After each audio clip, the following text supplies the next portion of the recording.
on se retrouve pour The Cheat Sheet de Sarah Adams. Alors franchement, l'histoire, c'est super drôle. On a, je me souviens plus du nom de la meuf, Avery, truc comme ça. Bref, je vais vous le mettre ici. Et le mec aussi, j'ai oublié son nom. Parfait.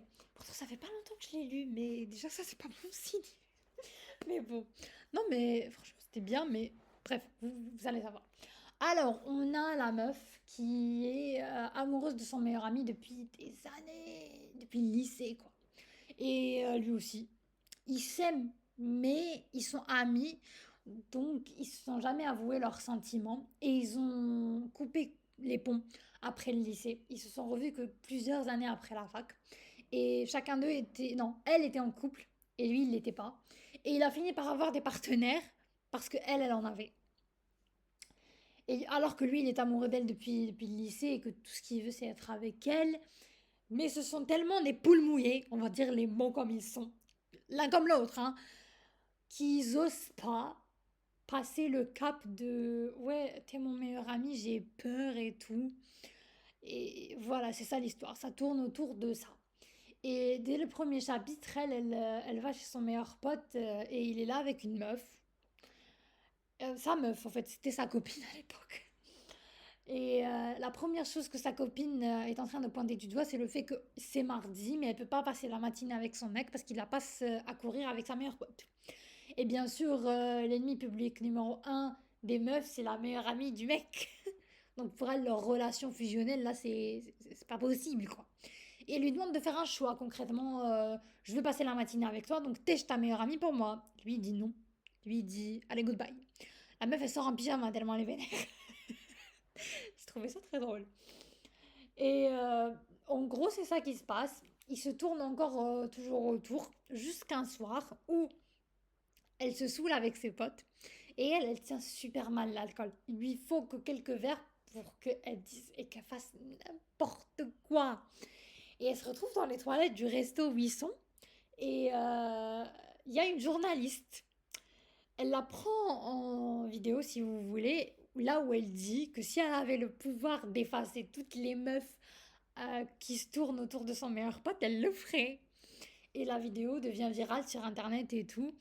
Et du coup, l'agent de son meilleur pote, parce que lui c'est un footballeur professionnel, il est riche et tout, mais elle est un peu pauvre et elle n'a pas beaucoup d'argent.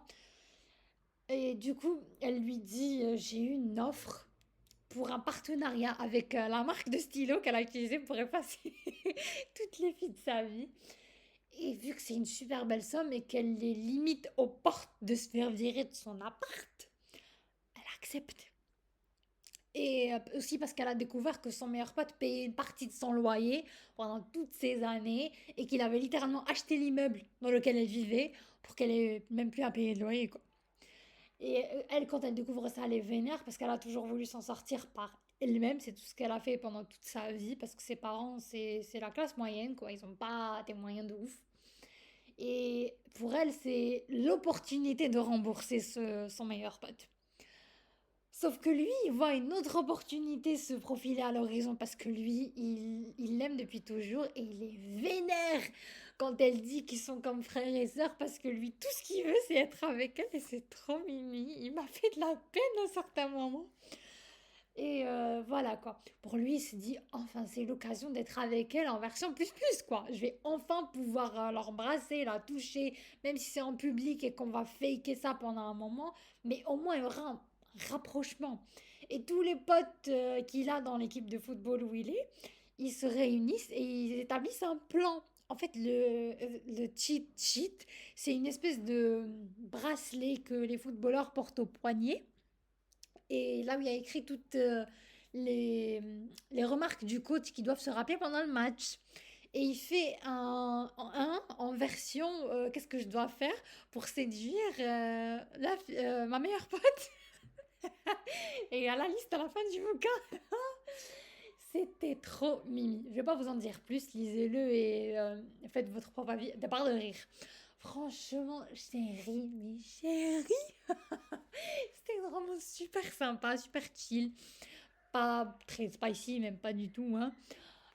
Et si vous aimez pas le genre de spicy, vous aimez juste passer un bon moment et rire, ce livre est fait pour vous parce que, genre, il tourne tout le temps autour du pot et à chaque fois qu'il faut un pas en avant, il y en a 10 derrière et il y a tout le temps le mec qui essaie de l'embrasser, essaie de faire des moves et tout, et essaie de la draguer.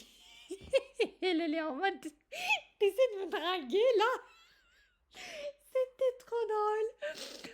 Oh, tu me fais un clin d'œil ou un truc comme ça. Mais vraiment, t'es barre de rire. Et lui, il est tellement mignon et tellement innocent avec elle que... Oh, lisez-le. C'était trop bien. Personnellement, j'ai adoré. Ça change, surtout quand tu lis beaucoup de dark romance, à certains moments, tu as besoin de souffler un peu, de lire des histoires un peu légères, un peu feel good. Tu sais que ça finira par un mariage et des enfants et tout.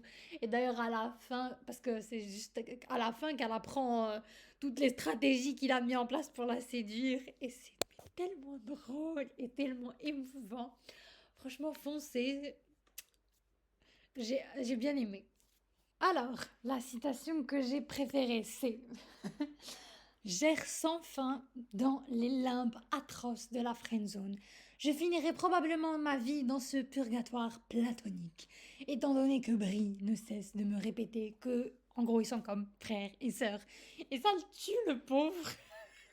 Oh, le lapsus qu'il a fait la fois où elle l'a dit devant l'autre meuf, là. Franchement, c'était trop drôle. Lisez-le.